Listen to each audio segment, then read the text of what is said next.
Welcome back to Reflections with Emrys. Let's take a moment to see what each symbol has to offer today. Today's symbols are the fox, the rune, Wunjo, and the Idho, also known as the U. The fox is a symbol of clever adaptation, quiet confidence, and the wisdom of moving gracefully through change. At its core, the fox teaches discernment, knowing when to be seen, when to be subtle, and when to slip away from what doesn't serve you. It carries the gift of strategy without coldness, reminding you that intelligence can be gentle and playful. The fox also symbolizes resilience.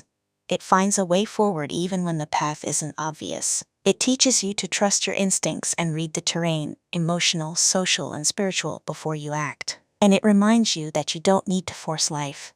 You can outsmart what tries to corner you. In life, the fox may show up when you're navigating a situation that requires tact, such as work dynamics, complicated relationships, or delicate timing. It can appear when you're being called to adjust your approach instead of doubling down on effort. You might notice it when you're learning to protect your energy while still staying kind. It may also arrive when you're stepping into a new environment and need to observe before you commit. And it often signals that the most effective move right now is the one that looks simple, but is deeply intentional. Its reflection is this: let your next step be wise, not rushed. Trust your instincts to guide you around unnecessary struggle. Choose the path that keeps your spirit intact. You're allowed to be both soft and smart. Wunjo is a rune of joy, harmony, and the deep relief that comes when your inner world aligns with your outer life. At its core, Wunjo speaks of well-being, not the kind that depends on perfection, but the kind that returns when you come home to yourself. It symbolizes shared happiness, belonging, and the warmth of relationships that feel supportive rather than draining.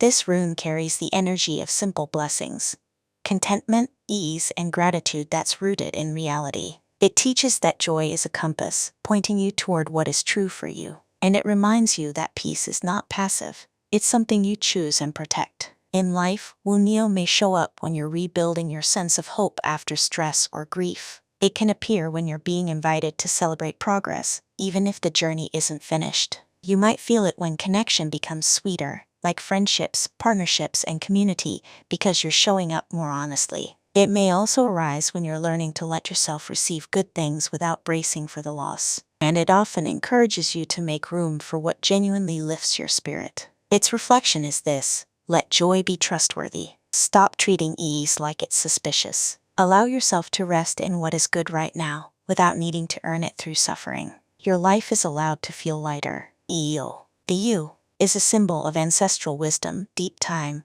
and the sacred cycle of endings and renewal. At its core, U holds the idea of longevity, life that persists through many seasons, carrying memory, mystery, and strength. It represents the threshold between what dies away and what continues, reminding you that transformation is natural, not cruel. U speaks to inner depth, the parts of you that are quiet, ancient, and steady beneath surface moods. It teaches reverence for transition and respect for what must be released so life can continue cleanly. And it reminds you that wisdom often comes from what you've survived. In life, you may show up when you're processing an ending of a chapter, an identity, a relationship dynamic, or a belief that no longer fits. It can appear when you're being asked to face something honestly and let it complete, rather than dragging it out. You might notice it when ancestral themes rise: family patterns, inherited stories, or the call to heal something old. It may also arrive when you're strengthening your spiritual roots, ritual, reflection, quiet devotion. And it often signals that you are ready to become more whole by honoring what is true, even if it changes you. Its reflection is this: let endings be sacred, not shameful. Release what has finished without trying to resurrect it out of fear. Trust the deep wisdom that lives in you, older than this moment, steadier than your doubts. Something can end and still bless you. When we look at these three symbols together, the fox, Wunjo, and Idho, a clear theme begins to form. The fox brings adaptive wisdom and strategic grace. Wunjo brings harmony, joy, and emotional ease. Idho brings deep time transformation and sacred release. Together, they suggest that your joy is on the other side of a wise ending, and you don't have to crash through it to get there. The fox shows you how to navigate change with skill, choosing the cleanest path instead of the most dramatic one. Wunjo promises that relief and lightness are possible, especially when you stop feeding what drains you. And Idho asks you to honor the cycle.